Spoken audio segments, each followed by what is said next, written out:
Hello friends, मैं हूं सुमित, लेकर आया हूं एक और वीडियो आपके लिए। तो फ्रेंड्स प्लीज़ इसको एंड तक देखना और जितना हो सके लाइक और शेयर करना। और हाँ फ्रेंड्स, एक बात और कहना थी आपसे, मेरे फेसबुक पेज पे जाइए, वहाँ पे आपको यूट्यूब का लिंक मिलेगा। तो जितना हो सके फ्रेंड्स मेरे यूट्यूब चैनल को लाइक और सब्सक्राइब करो, जितना हो सके ज़्यादा फ्रेंड्स, क्योंकि उस पर काफ़ी अच्छी वीडियो मैंने अपलोड कर रखी है। तो कुछ सीखने को मिलेगा आपको उस वीडियो। मैंने कई सारी वीडियो अपलोड की है यूट्यूब पे भी। तो फ्रेंड्स एक बार मेरे यूट्यूब पर भी जाके देखिए आप। जितना हो सके वीडियो लाइक और शेयर करना, काफ़ी ज़्यादा मज़ा आएगा इस वीडियो में आपको। वो इसके बाद मैं एक और वीडियो लेकर आऊँगा आपके लिए। सबसे ज़्यादा प्यार की उम्मीद, खुशियों की उम्मीद हमें अपने घर से ही होती है, अपने परिवार से ही होती है। पर आजकल ऐसा क्यों हो गया कि वही परिवार हमारे दुख का कारण बन गया, हमारी परेशानियों का कारण बन गया। दो भाइयों में प्रेम नहीं है, सास बहू में प्रेम नहीं है। माता पिता कहते हैं कि बच्चे आजकल सुनते ही नहीं, क्या करें। एक चीज़ देखी गई है आजकल, जो माता पिता बच्चों की शादी हो जाए इस बात को लेकर चिंता होते हैं कि उनकी शादी हो जाए।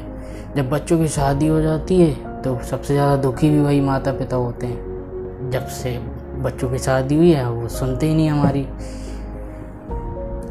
कई लोग कहते हैं हमारे बच्चों की शादी हो गई और वो परिवार से अलग होना चाहते हैं। तो क्या करें। जिस बात से आपके घर में शांति बनी रहे, आपको उसी मार्ग पे चलना है। उस मार्ग जो आपके घर को अशांति की तरफ ले जाए, उससे अपन को बचना है। नहीं, ये अपन को करनी नहीं है। ये देखना कि क्या गलती हो रही है हमसे। भगवान ने हमारे लिए जो रिश्ते बनाए, प्रेम और खुशियों के लिए बनाए, और आज हमारे सबसे बड़े दुख की वजह हमारे रिश्ते बन रहे हैं। आजकल कोई बाहर से इतना कोई दुखी नहीं हो रहा है। लोग अपने घर में ही परेशान हो रहे हैं, अपने रिश्तों से ही परेशान हो रहे हैं।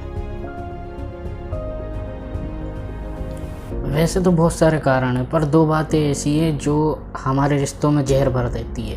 एक तो स्वार्थ बुद्धि, अपनी ही खुशी, अपने ही स्वार्थ की पूर्ति करना। हर किसी को ये लगता है कि मैं अपना भविष्य बना लूँ, अपने सुख की व्यवस्था कर लूँ। किसी का कोई भरोसा नहीं, कब क्या हो जाए, कब कौन क्या कर दे। तो हर कोई अपने ही स्वार्थ को पूरा करने में लगा पड़ा है, और वो औरों की तो परवाह नहीं। और दूसरी बात, आजकल लोगों में धीरज खत्म हो गया, सहन शक्ति ही नहीं रही कि यार किसी ने कुछ बोल दिया, थोड़ा भी कुछ हो गया तो सह नहीं पाते। छोटी छोटी बातों को लेकर परिवारों में ही झगड़े करने लगते हैं कि नहीं यार इसने कैसा बोल दिया। लोगों को लड़ते देखा है। आपके घर परिवार की उलझन कोई बहुत बड़ी नहीं है, इसको आप खुद ही आप खुद बड़ा बना के रखते हो, खुद ही सुलझा सकते हो ये चीज़। हर बात का सॉल्यूशन, समाधान, जवाब देना या झगड़ा करना नहीं होता। रिश्तों में कई बार हार मारने में ही समझदारी होती है, कि कई बार चुप रहो समझदारी रहती है। कि एक घर में, अब मैं बताता हूँ आपको, एक घर में सास बहू में रोज़ झगड़ा होता था। दोनों बहुत परेशान रहते थे। एक बार उनके शहर में एक गुरुजी आए हुए थे, तो वो बहू गुरुजी के पास गई और उनसे जाके बोला कि मेरी सास और मेरे बीच में रोज़ झगड़ा होता है। मैं तो चाहती हूँ झगड़ा ना हो, पर ना चाहते हुए भी रोज़ झगड़ा होता हमारे बीच। बहुत दुखी हो गई हूँ महाराज, बहुत परेशान हो गई। आप कोई रास्ता बताइए मुझे, कोई तरीका बताइए।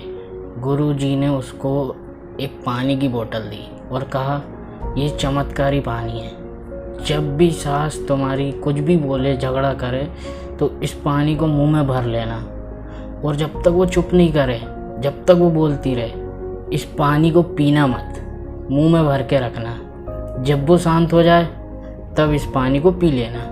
वो बोली ठीक है। वो घर गई। जैसे ही उसकी सास ने उससे झगड़ा शुरू किया तो उसे गुरुजी की बात याद आ गई। उसने उस बोतल में से पानी निकाला और अपने मुंह में भर लिया। जितनी देर उसकी सास बोलती रही वो चुप रही, क्योंकि उसके मुंह में पानी भरा हुआ था। उसने ये नियम बना लिया, जब भी उसकी सास कुछ कहती वो मुंह में पानी भर लेती। अब उसकी सास को लगने लगा कि मेरी बहू बदल गई, वो कुछ जवाब भी नहीं देती। कितना भी इसको कहूँ चुप करके सह लेती, और बहू बदले में झगड़ा भी नहीं करती थी। सास भी जल्दी चुप हो जाती थी। उसकी बहू को भी लगने लगा कि आजकल हमारे घर में झगड़े कम होने लगे, गुरुजी ने जो पानी दिया है वो वाकई में चमत्कारी है। इधर उसकी सास का व्यवहार भी बहू के लिए बदलने लगा, तो उसको बहू भी बड़ी अच्छी लगने लगी कि नहीं यार वो हमारा ख्याल रखती है, बढ़िया। धीरे धीरे ऐसा हुआ कि उन दोनों के बीच में झगड़े होना ही बंद हो गया। वो दोनों बहुत खुश हो गए। वो दोबारा गुरुजी के पास गई, बोली गुरुजी आपका बहुत बहुत धन्यवाद, आपने जो मुझे पानी दिया था वो वाकई में बहुत चमत्कारी था, मुझे उस पानी की और भी बोतल दे दीजिए। तो गुरुजी ने कहा उस पानी में कोई चमत्कार नहीं था, चमत्कार तुझ में था, क्योंकि जितनी देर तेरी सास तुझसे झगड़ा करती थी तू उतनी देर चुप रहती थी, तू कुछ बोलती नहीं थी, और तेरे शांत रहने की वजह से तेरी ज़िंदगी की सारी परेशानियां दूर हो गई। हमारी भी यही कहानी है, हमको शांत रहना ही नहीं आता है, थोड़ा भी कुछ हो जाता है हम शोर मचाने लगते हैं कि मेरे साथ ऐसा क्यों हो गया, मुझे ऐसा क्यों कहा। अब मैं भी जवाब दूंगा, मैं भी जवाब दूंगी, सहन शक्ति ही ख़त्म हो गई। थोड़ा सा भी कोई किसी का नहीं सह पाता। आपको कभी कस्टमर केयर वाले कॉल करते हैं, फ़ोन करते हैं, आप चाहे कितना भी अपशब्द बोल दो, कितना ही गाली गलौज कर दो, लेकिन वो क्या बोलते हैं, thank you sir, thank you ma'am. कितना भी गलत तरीके से उनसे बात कर लो, लेकिन वो अपना गुस्सा आपको नहीं दिखाते, सहकर भी चुप हो जाते हैं, आपका गुस्सा सहकर चुप हो जाते हैं।